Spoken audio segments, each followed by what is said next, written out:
cette vidéo, donc, nous arrivons à la deuxième thématique sur la valorisation, l'auto-évaluation, l'évaluation, quelle place dans l'enseignement français à l'étranger. Donc, pour introduire cette deuxième table ronde, nous accueillons d'abord Madame Caroline Pascal, Madame la chef de l'Inspection générale de l'éducation, du sport et de la recherche. Vous nous faites l'honneur de votre présence aujourd'hui, nous vous en remercions. L'IGSR exerce des missions d'inspection, de contrôle, d'audit, d'évaluation, d'expertise, d'appui et de conseil dans les domaines de l'éducation, de l'enseignement supérieur, de la recherche, de la jeunesse et des sports. Alors, concernant l'enseignement français à l'étranger, comment voyez-vous cette collaboration au-delà de l'homologation et des inspections? Et selon vous, avec le concours de l'IGSR, comment peut-on encore améliorer la qualité du réseau? Et le nouveau baccalauréat international peut-il avoir cette vocation? Et en quoi l'auto-évaluation peut-elle apparaître comme une réponse pour valoriser la qualité du réseau? Je vous laisse la parole.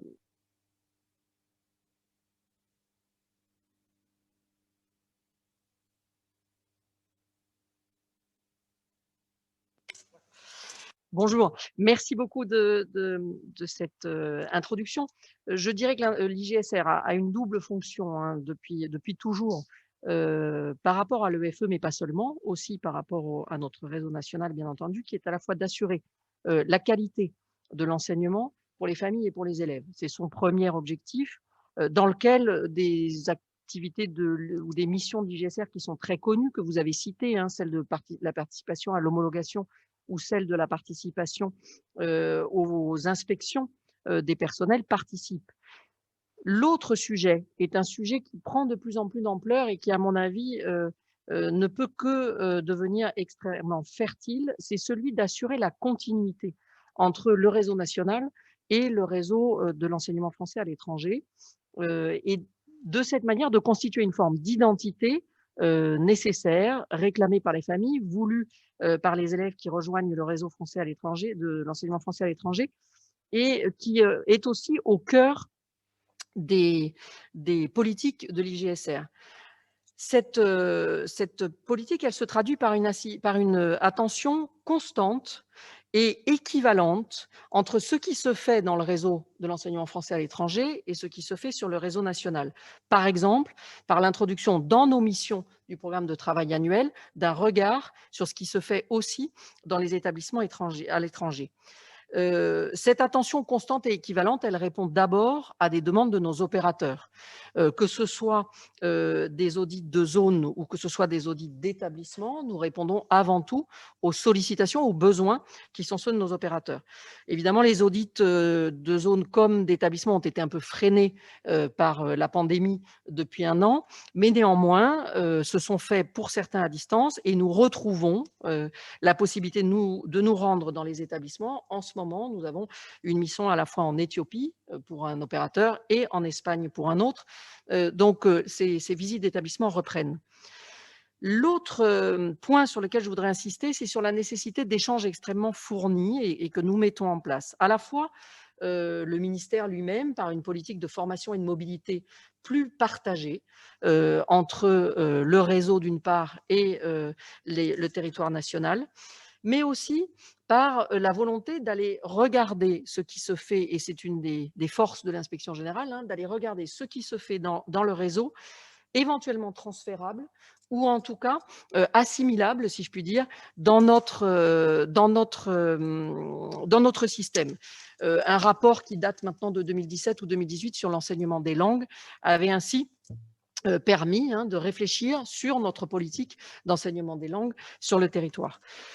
Ce n'est pas simplement sur les questions RH ou sur les questions pédagogiques que nous travaillons ensemble, c'est aussi sur les questions proprement éducatives, et la réflexion sur l'inclusion scolaire menée par Martine Caraglio a aussi un impact et sert le réseau. Et enfin, toute une politique de mobilité des élèves qui est aussi poussée par le réseau national, avec des partenariats, la création des établissements Euroscol et la volonté de multiplier partenariats et mobilité d'élèves doit conduire à cette mixité, si je puis dire, entre les problématiques de l'enseignement français à l'étranger et les problématiques de notre réseau national.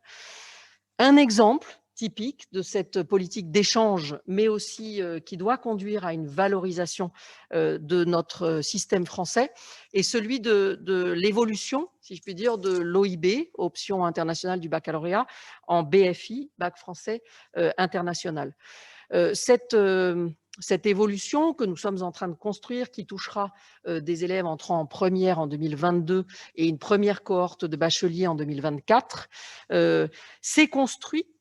exactement sous la forme de cette méthode que je soulignais tout à l'heure d'échange entre le réseau et nous-mêmes.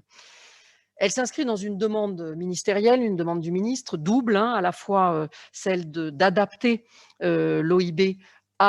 au bac 21 et puis celle de participer à cette politique de valorisation du réseau et de développement qui nous est demandée par le président de la République, en mettant en valeur à la fois les spécificités de notre système et la possibilité de nous ouvrir encore plus à d'autres élèves et à d'autres publics. Pour construire cette offre, nous sommes inscrits dans une concurrence saine et je crois que c'est un des points essentiels sur lesquels nous devons tous ensemble travailler, qui est à la fois de porter avec fierté le modèle de notre système éducatif, construit sur des piliers, sur des valeurs que les familles viennent chercher, qui sont celles à la fois des valeurs de la République, de la laïcité, d'une méthode et d'une exigence, d'une qualité d'enseignement reconnue. Mais c'est aussi de s'appuyer sur une connaissance objective de nos atouts et de nos pistes de progrès. Et dans la réflexion qui a été menée autour du BFI, il y avait notamment d'aller regarder aussi ce que la concurrence, si je puis dire, fait, propose et pour lesquelles elle a des réussites importantes. Le troisième point sur lequel nous nous sommes appuyés, et c'est le plus important encore une fois pour construire cette offre, c'est un travail en très grand partenariat avec une véritable capacité à travailler ensemble qui s'est mobilisée autour de ce projet. Donc nous avons travaillé avec l'ensemble des opérateurs, nous avons travaillé avec les familles et les élèves en étudiant leurs demandes, nous avons travaillé évidemment avec les partenaires étrangers pour construire ce qui pouvait le mieux répondre désormais à la fois à la tradition de notre enseignement et à des perspectives nouvelles pour construire des compétences nouvelles aussi pour ces élèves du XXIe siècle.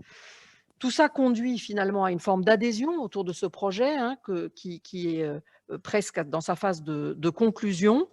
qui permet donc de mettre en valeur à la fois cet aspect de tradition et cet aspect de modernité, mais surtout de promouvoir le système éducatif français, de s'adapter à la souplesse du bac 21, d'ouvrir plus d'élèves à l'international, notamment des élèves du réseau national, si je puis dire, mais aussi ouvrir plus de sections BFI dans le réseau de l'EFE qu'il n'y en a aujourd'hui, de promouvoir les langues et les cultures et de favoriser la poursuite d'études et la poursuite d'études dans tous les systèmes universitaires étrangers, le nôtre, mais aussi les autres. C'est important dans cette perspective que nous avons tous apportée, je crois, et qui est celle de la francophonie et du besoin de France, dont il était question tout à l'heure, pour que nous rayonnions de manière plus ambitieuse, si je puis dire. Il vous reste un petit peu moins, il vous reste moins d'une minute. J'allais conclure plutôt en répondant à votre troisième question, qui était celle de la place de l'auto-évaluation, et ça fera le lien avec les propos que tiendra ma collègue Béatrice Gilles. L'auto-évaluation n'est pas tout à fait inconnue du réseau français à l'étranger, puisque dans les dossiers d'homologation et notamment de reconduction d'homologation, il y a déjà quelques points qui sont de l'ordre de l'auto-évaluation, même si elle n'est ni finalisée ni construite aussi précisément que ce que va proposer le Conseil de l'évaluation de l'école. Mais néanmoins, cette auto-évaluation me paraît un des points essentiels, notamment de la création de ce conseil, mais aussi des réflexions qui ont émané du Grenelle, qui montrent bien que l'idée du projet collectif de l'équipe responsable de ce projet qui intègre non seulement l'équipe de direction, mais aussi l'équipe pédagogique. Et enfin, les partenariats et les responsabilités partagées autour d'une dynamique d'établissement dans laquelle chacun s'identifie sont des points qui sont ressortis très largement du Grenelle et qui doivent participer de la constitution de cette auto-évaluation. Et je pense qu'elle sera ensuite évidemment vue par les évaluateurs externes ou comparée par les évaluateurs externes. Mais là, je laisse la place à ma collègue. Merci beaucoup de votre écoute.